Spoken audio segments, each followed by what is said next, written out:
চকুলো টকি ইৰাণৰ প্ৰাক্তন সৰ্বোচ্চ নেতাক শেষ বিদায়।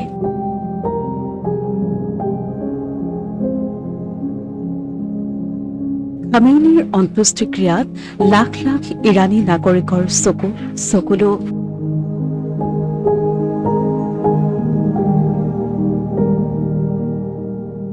ভাৰত চৰকাৰৰ হৈ শেষ শ্ৰদ্ধা জ্ঞাপন কৰে পবিত্ৰ মাৰ্ঘেৰিটা আৰু ছৈয়দ আতা হাছানাইনে।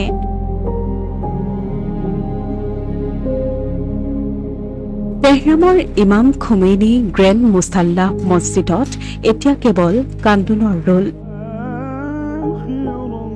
ইৰাণৰ প্ৰাক্তন সৰ্বোচ্চ নেতা আয়াতুল্লাহ আলী খামেইনিক কান্দি কান্দি শেষ বিদায় জনাইছে লাখ লাখ ইৰাণী নাগৰিকে।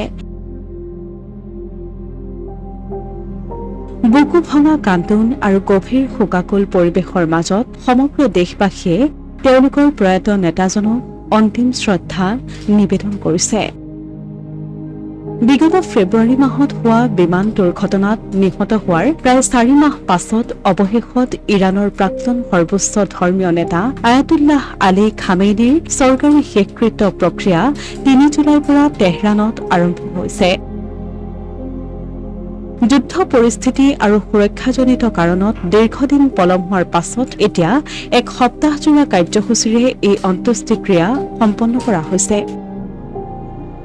4 আৰু 5 জুলাইত তেহৰানৰ ঐতিহাসিক ইমাম খোমেইনি গ্ৰেণ্ড মুছাল্লাহ মছজিদত সাধাৰণ ৰাইজ আৰু বিদেশী প্ৰতিনিধিসকলে শেষ শ্ৰদ্ধা জনাবৰ বাবে খামেইনি আৰু তেওঁৰ পৰিয়ালৰ মৃতদেহসমূহ ৰখা হৈছে।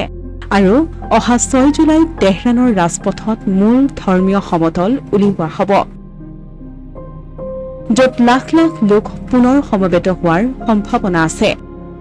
ইয়াৰ পাছত 7 আৰু 8 জুলাইত মৃতদেহ ইৰাণৰ পবিত্ৰ চহৰ কোম আৰু চুবুৰীয়া দেশ ইৰাকৰ নাজাফ তথা কাৰবালালৈ লৈ যোৱা হ'ব।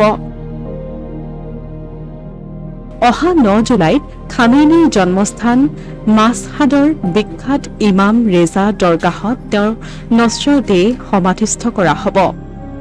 এই শেষকৃত্যত অংশ ল'বলৈ প্ৰায় 30খন দেশৰ উচ্চস্তৰীয় প্ৰতিনিধি তেহৰাণত উপস্থিত হৈছে। ভাৰত চৰকাৰৰ হৈ বৈদেশিক পৰিক্ৰমা দপ্তৰৰ কেন্দ্ৰীয় ৰাজ্যিক মন্ত্ৰী পবিত্ৰ মাৰ্ঘেৰিটা আৰু বিহাৰৰ ৰাজ্যপাল ছৈয়দ আতা হাছানাইনে ইৰাণত উপস্থিত হৈ খামেইনিক শেষ শ্ৰদ্ধা জ্ঞাপন কৰে। এই ঐতিহাসিক শেষকৃত্যৰ বাবে সমগ্ৰ ইৰাণত অভূতপূৰ্ব সুৰক্ষা ব্যৱস্থা গঢ়ি তোলা হৈছে। বৰ্তমানৰ নতুন সৰ্বোচ্চ নেতা তথা খামেইনিৰ পুত্ৰ মুস্তাফা খামেইনিক সুৰক্ষাজনিত কাৰণত এই ৰাজহুৱা অনুষ্ঠানসমূহৰ পৰা আঁতৰাই ৰখা হৈছে।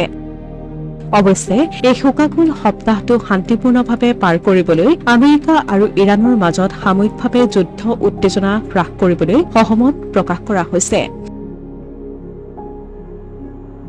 Asomiya Pratidin digital desk.